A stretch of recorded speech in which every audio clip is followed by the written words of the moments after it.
I mean, you know that. And I have autism, and I got involved in this community in 2000, in the year 2000. Before then, I was working in the business world. I was sad and low. I was lonely. I didn't have a community. I'm married, and that's great, happily married, and I had friends, isolated friends.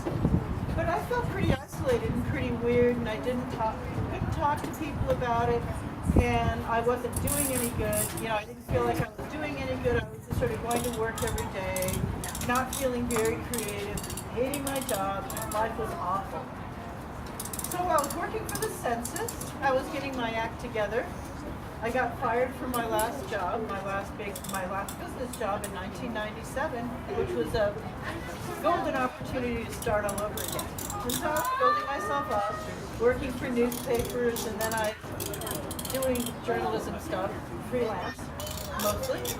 And then I worked for the census. It was a little job, and I met a woman who said, "I've got to connect you to Kind Tree." So they connected me to Kind Tree right before their retreat. And they said, "We want you to give a talk, an educational talk about living with autism." I was so afraid of public speaking. It was my greatest fear. I mean, I couldn't talk in a group, a discussion group of more than 4 people. Not to say I was shy, I was just shy in a group. I couldn't do it. And so they gently facilitated me through talking about my experience. I, for the first time, met other autistic people with a diagnosis. I'd had this diagnosis since 3.5 years old, since I was 3.5. And suddenly, here I am, meeting other people. It was like, wow, people like me. There are people just like me.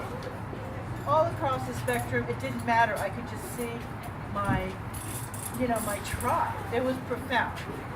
It was like a religious experience. And I'm not religious, trust me.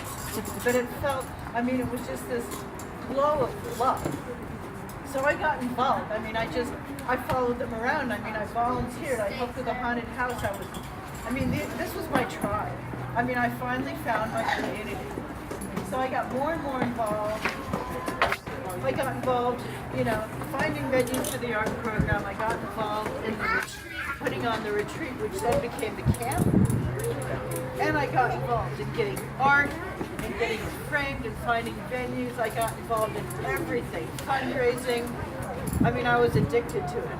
These were my friends. This was my family. I had a group of people. It was like running around with a gang rather than all these friends, these few friends who couldn't stand each other.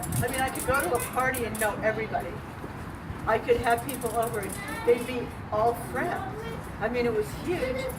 And I got more and more and more involved, and they asked me to be their first autistic president because their mission in life was to be an autism-led organization. So they asked me to be the president in 2002, January.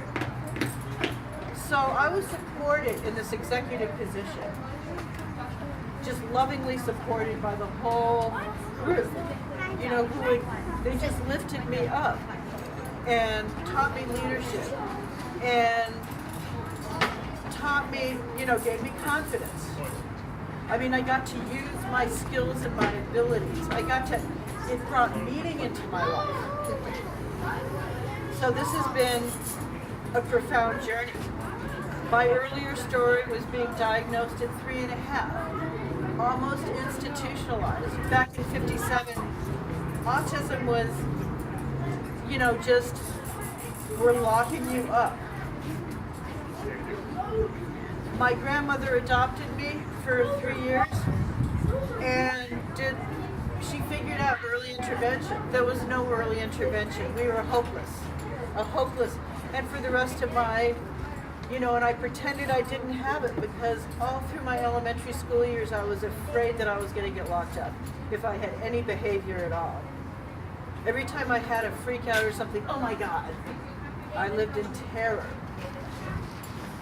And I kept on trying to look normal. And the more I tried to look normal, the more autistic I looked. And people were just sort of, there's something wrong with her. There's something weird about her. What is it? And I wouldn't tell them. I went to college. I worked in the business world. I lost jobs. I was misunderstood. I didn't understand social cues. It was really hard until I learned kind tree and I met other people and I could talk about it and say, this is why I'm the way I am. And this is my happy story of getting involved in this community and meeting people like you and spreading awareness. Yay!